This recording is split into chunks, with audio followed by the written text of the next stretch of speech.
안녕하세요. 심플한 관심 종목 TV입니다. 오늘 시간에서 이제 제일바이오, 이글벳, 첼시스 이런 애들이 좀 상한가를 갔죠.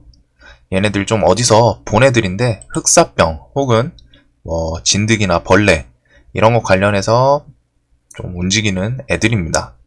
그래서 일단 제일바이오가 시간에 상한가를 갔고 이 이유가 있기는 있어요. 보니까 중국 진드기 바이러스 60명 감염됐고 7명이 사망, 사람 간 전염 가능성까지 있다. 치사율이 상당히 높거든요. 이런 질병 관련해서는 일단 재료가 커질 수 있는 게 사람이 첫 번째로 사망을 하냐, 치사율, 퍼센테이지가 높으면 높을수록 해당 질병에 대한 테마는 공포감이 많이 작용하죠, 사람들이. 그래서 그게 첫 번째 관전 포인트고, 두 번째로는 사람 간 전염 되는지, 그리고 세 번째는 사람 간 전염이 되는데 그 전염성이라고 해야 되나? 전염성? 그게 얼마나 센지. 지금 코로나 같은 경우에 전염성이 너무 강하죠? 치사율만 따지면 그렇게 높지는 않은 걸로 알고 있어요, 코로나가. 치사율로만 봤을 때는 오히려 몇 년 전이었지? 메르스? 그때는 메르스는 치사율이 한 50%쯤 돼요. 두 명이 걸리면 한 명이 죽었던 그 정도로 갖다 치사율이 높았던 병입니다. 근데 그 녀석 같은 경우에는 전염성이 좀 많이 약했어요.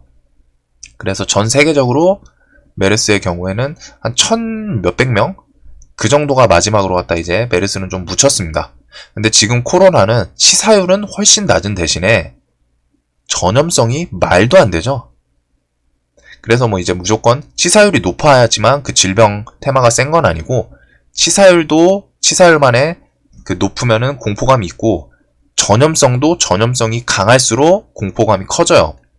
그래서 질병 테마를 볼 때는 이런 거가 일단 첫 번째로 갖다 치사율이랑 전염, 인간끼리 전염되는지, 그리고 전염성이 얼마나 강한지, 요 정도 포인트를 좀 볼 수가 있습니다.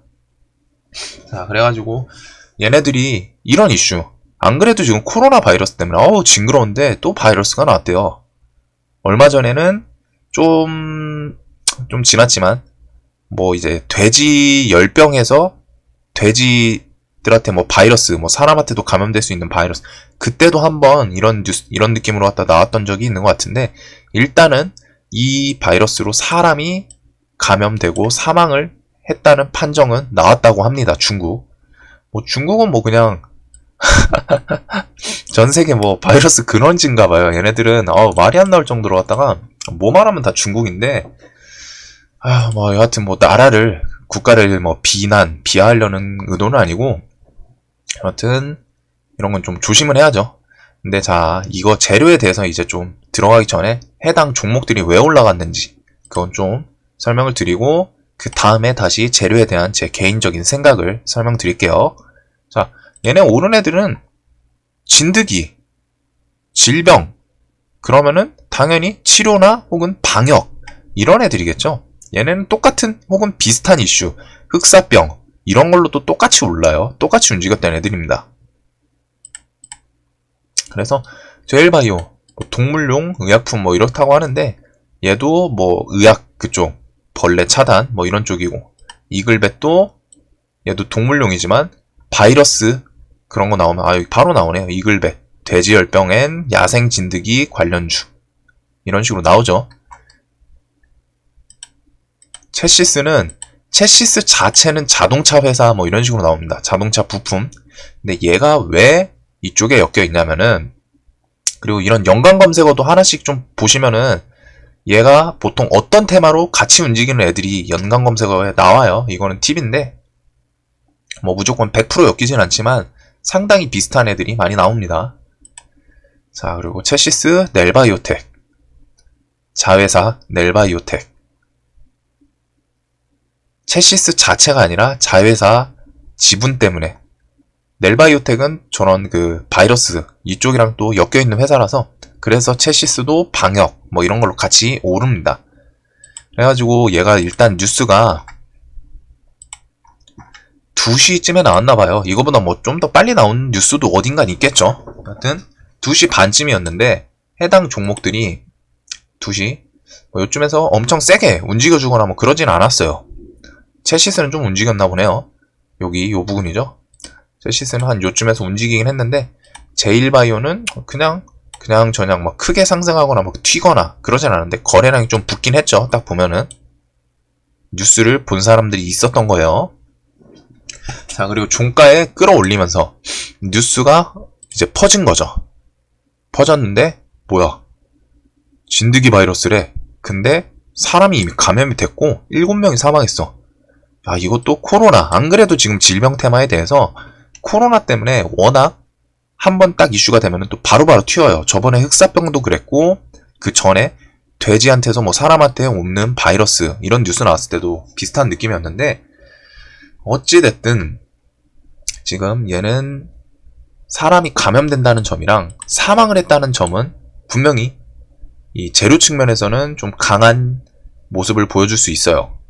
네, 여기서부터 이제 좀 개인 생각입니다. 뭐 들고 계신 분들이 좀 기분이 나쁘실 수는 있지만 개인 생각이니까 그 점 좀 이해해 주시고, 자, 이런 질병이 뭐 하루 이틀 뭐 움직일 수는 있습니다. 움직이고 나서 자, 2차 파동이 나올 수 있냐 없냐가 중요해요.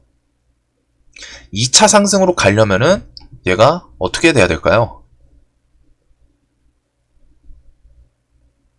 2차 파동이 가려면은 해당 진드기 이 바이러스가 급속도로 엄청나게 퍼지는 액션이 보여야 합니다. 첫 번째로. 그리고 그 다음이 우리나라에 해당 바이러스가 들어오면은 거기서는 또 엄청 세게 움직일 수 있어요. 코로나 때도 똑같았어요. 처음에 중국에서 시작됐을 때 반짝하고 좀 말다가 우리나라 감염자 나온다. 나왔을 때부터 막 미친 듯이 시세를 주기 시작했거든요. 결국에는 처음에는 재료 강도로 움직이지만 두 번째는 2차 파동은 우리나라에 실질적으로 들어오냐 마냐, 이게 포인트예요. 근데 저는 제가 봤을 때는 이 진드기 이런 질병 종류 같은 경우에 사실 좀 금방 잡혀요. 코로나처럼 전염성이 엄청 센지는 모르겠는데 일단 진드기가 주 전염원이다. 사람감 전염 가능성을 배제할 수 없다. 근데 자, 여기 보시면은 전염성이 좀 약하다는 게 내용에서 보여요. 아니, 약하다라고 표시는 안 돼 있지만 이미 올해 들어서 37명 감염이라는 거죠. 지금 올해가 8월이에요. 한마디로 올해 기간 동안 37명이 감염됐다. 4월 이후 여기서도 뭐 23명. 원래부터 있었던 놈이라는 겁니다. 근데 그 놈이 엄청 크게 퍼지진 않았어요. 8개월이 지났는데 올해부터 있었던 놈들인데, 그렇다는 거는 감염성이 상대적으로 시간 대비해서 좀 약하다라고 판단을 할 수 있겠죠. 그래서 감염성이 좀 떨어지는 것 같고, 진드기에서 사람이 사망한다 이런 이슈까지는 좀 세 보이지만 일단 전염성이 크지 않은 걸로 보여가지고 이게 테마가 엄청 길게 가거나 뭐 그렇게 보기에는 좀 힘들 것 같아요. 뭐 하루 상승하고 또 조정 살짝 줬다가 또 한 번 상승하고 그 다음부터 뭐 이제 끝나거나 뭐 이런 모습은 보여줄 수 있을 것 같은데, 일단 뉴스를 읽었을 때는 새로운 질병인 줄 알았으나 이미 있던 녀석이고 올해 총 60명이다. 그러면은 전염성이 뭐 사람 간의 전염성이 있을 수 있다라고 표현을 했는데 좀 많이 적어 보이죠.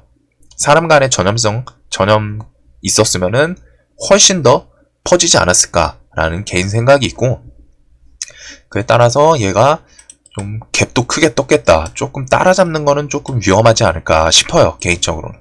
그래서 저는 이쪽 섹터는 매매를 하진 않을 생각이에요. 얘가 뭐 새롭게 뭐 전염성이 엄청 퍼진다거나 그러면은 그때는 또 추가를 할 수 있겠지만, 그 전까지 재료 측면에서는 전염성이 좀 약해 보인다. 사람이 죽거나 뭐 이런 거는 엄청 임팩트가 있어 보이는데 이미 오래 있던 질병이고, 오래 있었던 질병이 아직 60명밖에 감염이 안 됐었다. 전염성이 많이 떨어지는구나 라는 생각을 상대적으로 하게 돼요. 그래가지고 제일바이오 같은 경우는 뭐 항상 말씀드리지만 이런 차트 돌파하는 자리는 좋지만 여기서 이미 갭이 10%죠. 얘가 막 시간에가 뭐 한 2, 3%, 1, 2%였으면 매매를 했을 수도 있어요, 시가에. 근데 자, 지금 1200원입니다. 라운드 피겨 저번에 영상에 설명드렸던 건데 밑에 있던 놈이 10,000원을 돌파하면은 뭐 오버슈팅이 나올지 모르지만 재료가 연속적으로 따라오지 못하면은 다시 쭉 내려올 가능성이 상당히 높아요. 그런 점, 이게 제가 일부러 부정적으로 말씀드리려는 게 아니라 제 개인적인 생각을, 견해를 말씀드리는 거다 보니까, 그리고 재료에 대해서도 지속성이 좀 떨어지는 그런 모습도, 생각도 들고, 그래서 저는 이 테마는 매매를 할 생각은 없습니다. 근데 이제 관심 있으신 분들, 관련주들이죠. 제일바이오, 이글벳, 체시스, 뭐 우정바이오. 그래서 애들이 차트들이 다 비슷해요. 왜? 비슷할 수밖에 없겠죠. 같은 재료로 움직이는 놈들이니까. 그건 당연한 거예요. 제일바이오, 이글벳 보면 차트가 비슷비슷하죠. 둘이 막 여기 삼지창 만들고 난리 부르스인데 그 이유가 같은 테마로 움직이는 놈들이니까인 겁니다. 우정바이오, 우진비엔지 뭐 다 고놈이 고놈 같은데, 우진비엔지는 뭐 최근엔 좀 얘는 개별적으로 좀 세게 움직이긴 했어요. 개별적으로 좀 세게 움직이긴 했는데, 아무튼 이쪽 테마 관련주들 뭐 혹시 매매하실 생각이 있으신 분들은 요 관련 종목들이고, 그리고 대장은 일단 제일바이오이긴 합니다. 그리고 그와 별도로 제 이제 개인적인 생각, 재료에 대해서 제 개인적인 견해를 좀 말씀을 드렸어요. 항상 말씀드리지만 매매를 만약에 하신다, 내가 이쪽 섹터를 해야 되겠다, 어차피 제 생각이랑 틀리게 움직일 수도 있죠. 제가 무조건 맞는 게 아니니까 제 생각이 틀릴 수도 있고, 그에 따라서 매매를 꼭 하실 거면은 웬만하면은 대장주를 하시는 게 좋지 않을까 싶어요. 항상. 하여튼 이런 영상 도움 되셨으면 좋겠습니다. 영상 봐주셔서 감사합니다.